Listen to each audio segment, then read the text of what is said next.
Baik, terima kasih Pak Khalid. Mohon berkenan juga Pak Kasudit juga dapat menyampaikan tidak pidana lainnya. Saya dari tidak pidana pemilu pertama begini, bahwa kami sudah membuat kajian. Pertama dulu kami pleno, dan kemudian sebelum pleno itu kami juga berkoordinasi dengan kawan-kawan Sentra Gakumdu untuk melihat secara utuh terkait peristiwa ini.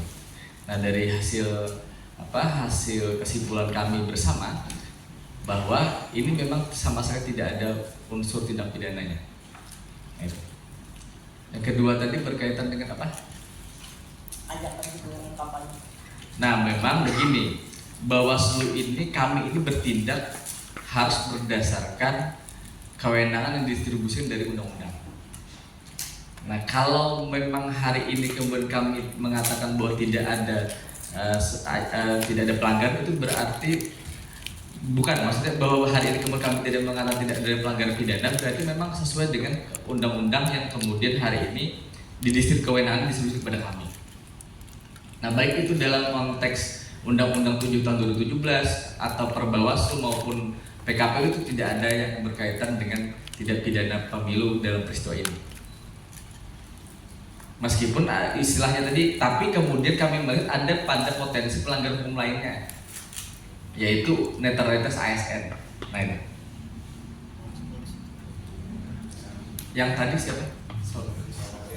Terakhir tadi. Isi dari KSN rekomendasi. Yang isi rekomendasi KSN itu seperti apa Bu?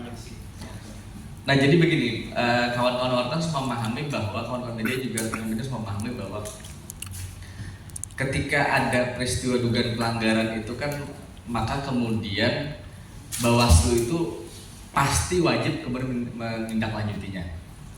Nah, berkaitan dengan isinya ini kami sudah membangun serangkaian kajian, dan kemudian kami juga sudah membuat berkaitan dengan berkaitan dengan peristiwa-peristiwa tersebut, maka kemudian kami cari unsur-unsurnya. Nah, ini kemudian kami itu hanya membantu kepada Komisi ASN berupa hasil kajian kami. Nah, posisi kajian kami ini hanya sebagai informasi bagi Komisi ASN. Nah, ini kewenangannya mutlak di Komisi ASN untuk kemudian menilainya, apalagi memutuskan apakah kemudian saudara Muhammadun ini bersalah atau tidak, itu Komisi ASN. Posisi kami itu sama dengan masyarakat lain biasa ketika misalnya ada peristiwa dugaan pelanggaran netralitas ASN. Kawan-kawan rekan media bisa juga langsung misalnya ke ASN itu ketika misalnya ada peristiwa pelanggaran.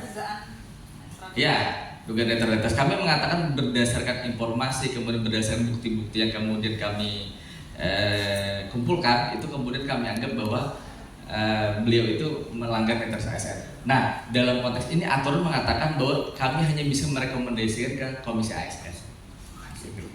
Pak,